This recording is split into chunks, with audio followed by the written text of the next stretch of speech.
Hey friend, or as the Romans would say, salve amica. You may be wondering, why are we in ancient Rome when I definitely clicked on a video about Valentine's Day? And don't worry, I'm not here to force you to learn about the Roman Empire against your will. I have brought you here Ancient Rome. I have brought you here today because many historians believe that ancient Rome is where Valentine's Day originated. Well, not Valentine's Day, but another holiday called Lupercalia. Lupercalia was a holiday that Romans would celebrate every February 15th. But Lupercalia was less about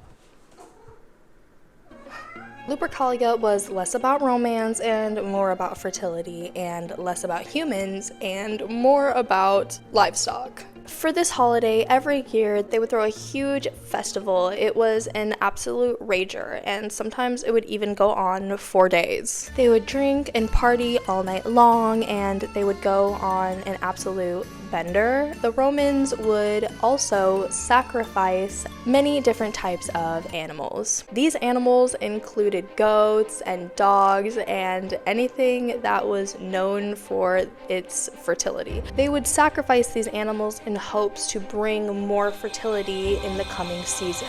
After that, many men would take parts of the animal's skin and put it on them and run around dressed as these sacrificed animals, hitting women with remnants of the dead carcass. Yeah. And they would do this with the hopes of bringing, you guessed it, more fertility. But oh my God. So all of this started around the 3rd century, and there are a couple theories as to why Lupercalia got turned into Valentine's Day. The most widely accepted theory is that Valentine's Day is named after a Roman priest called Saint Valentine. This man, Saint Valentine, lived under the Roman Emperor Claudius II. Mr. Claudius was known for being a complete D-bag. His nickname was Cruel Claude. Emperor Claudius II had some very high expectations for his soldiers. He would make soldiers be stationed out for years. Because of this, their performance started to be negatively impacted because they would miss their loved ones, mainly their wives or girlfriends. Men would also fall in love with women while being stationed out, and Claudius did not like this one bit, no. So what does he do? He bans marriage for everyone. He says, you're done. Y'all are gonna be single for the rest of your lives, and I couldn't give one crap. Like, that's just your reality now. No more marriage for anyone. Bye. Thank you. Signing off.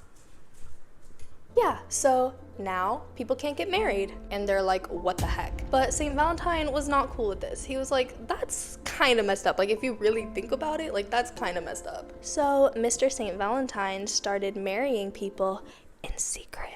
But it didn't take long before St. Valentine was caught and inevitably sentenced to death.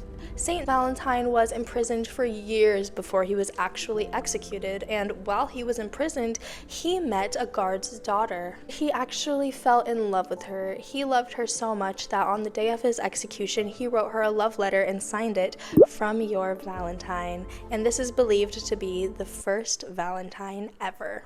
The second most popular theory is that Valentine's Day is named after a man called Valentinus. He was also a Roman priest who was imprisoned. While he was imprisoned, he would chat with an aristocrat guard. He would talk to him about Christianity and how he should convert. He eventually convinced the guard to let him prove himself. So the guard tells him, if you can cure my blind daughter, then I will let you go and I'll convert to Christianity. So what does Valentinus do? He puts his hand over the guard's daughter's eyes and says a chant, and she's magically cured. Because of this, eventually Valentinus, the guard, and his whole family were executed. There's also the third most popular theory where both of these men are the same person and the story is just completely mixed up, which might be the truth. I mean, they didn't really record back then very well, and this is a lot of word of mouth, so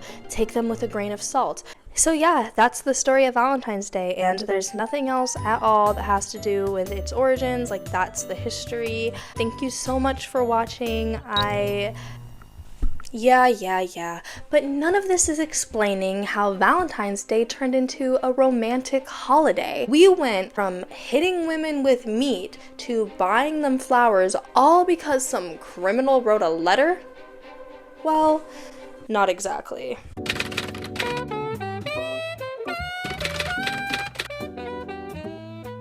For a very long time, romance didn't even come into the picture for Valentine's Day for like 90% of the people who celebrated it, because it was mainly about fertility. But in the year 1382, a man named Geoffrey Chaser, I don't know how to pronounce his name. He came out with a very successful poem where he noticed that birds would always find their mates mid-February, and he tied this to Valentine's Day. This poem was all the rage back then, and it made people feel the lovey-dovey vibes. Around this time, there were also romantic works from Shakespeare and Samuel Pepys that made people feel romance in the air. People started to celebrate Valentine's Day with a new tradition of sending each other cards. These were beautiful, uniquely designed, custom-made cards that rich people would send to their lovers. It was still very niche because only rich people could afford the unnecessary luxury of sending each other expensive, useless things like cards. Doing this was also kind of intimidating because if you weren't in a relationship, sending a Valentine's Day card was scary because you would have to wait weeks to find out if they liked you back or if they were just gonna go ghost on you. And although this is when Valentine's Day cards started becoming a tradition, there was a new tradition that caused people to kind of turn the other way and stop wanting to participate. This new tradition was a little something called sending vinegar Valentines. Now, vinegar Valentines were petty and vulgar cards that people would send to slight their enemies. The term vinegar Valentine was actually coined fairly recently, but they're called vinegar Valentines because people would often douse these cards in vinegar to make them stank. They would use other stinky substances too, but the most common one was vinegar because it was easily accessible. So all of my fellow Gen Zers out there, in translation, this was basically like making a burner account and sending a hate comment, right? Even though it died down in England, America was still eating it up, okay? Wealthy Americans eventually started celebrating Valentine's Day around the 1840s when it traveled down from England. And eventually, Valentine's Day became a widely celebrated holiday when Hallmark started mass producing cards so us common folk could actually afford to. And speaking of those cards, a common character that we all know and love was a cutesy little baby tiny stink. It is I, Cupid, son of Aphrodite, here to tell my truth once and for all. Just kidding, it's me. I couldn't afford Cupid, so. He's really expensive. Cupid, the winged angel baby matchmaker we all know and love, was originally known by the Romans as Eros, the god of love. He also inspired what is known of today as cherubs. You know, the creepy little things they have in Valentine's Day cards and humongous mansions. Cupid is known of today as a symbol of love and infatuation, but originally he was a chaotic little menace. First things first, that is not the original Cupid. Originally, Cupid was a beautiful man known for being gorgeous and hot and sexy. He could pull like literally anybody he wanted, and he knew it. He was so bomb that he actually pulled the most beautiful mortal in Greek mythology, Psyche. He and Psyche met after Cupid's mom, Aphrodite, requested that he shoot her in the heart with a golden arrow and make her fall in love with a monster. She wanted him to do this to embarrass Psyche and to stop all of the men from only lusting after her. But instead, Psyche and Cupid fall for each other, and they end up getting married, which causes a whole slew of drama. That is a very interesting story if you are bored today and you just want to like deep dive on something random. It's wild. It's a whole thing. I'll actually link a video in the description, so if you want to go watch a video about their story, you can go do that because it is pretty juicy. After a while, the Roman Empire grew around 300 BCE, which is when Eros turned into Cupid, and also when Eros turned into a little baby, because he was just a little a-hole, and he was just a little shit and a little menace, and he was definitely giving man-baby vibes, so they were like, let's just make him a baby. And for an example of like how he was just kind of an ass, there's one famous story about Cupid, Apollo, and a nymph named Daphne.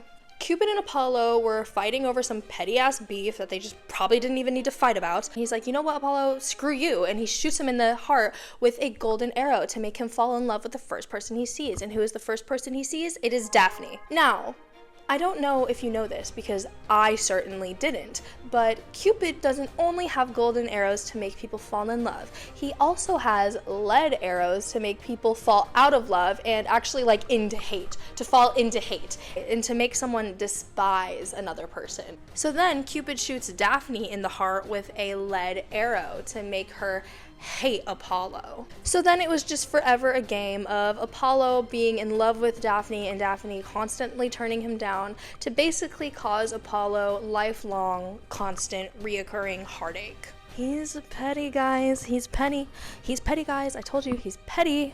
But Cupid got his karma because he'll always be remembered as a little baby whiny. So there you have it. That's the story of Cupid. I'm sure he's gonna be mad at me. It doesn't matter. He already ghosted me, so I don't care. I hope you enjoyed this whole video. I didn't shoot an out scene, so I'm just gonna do that right now. If you're still watching, I love you, and I hope you have a great day.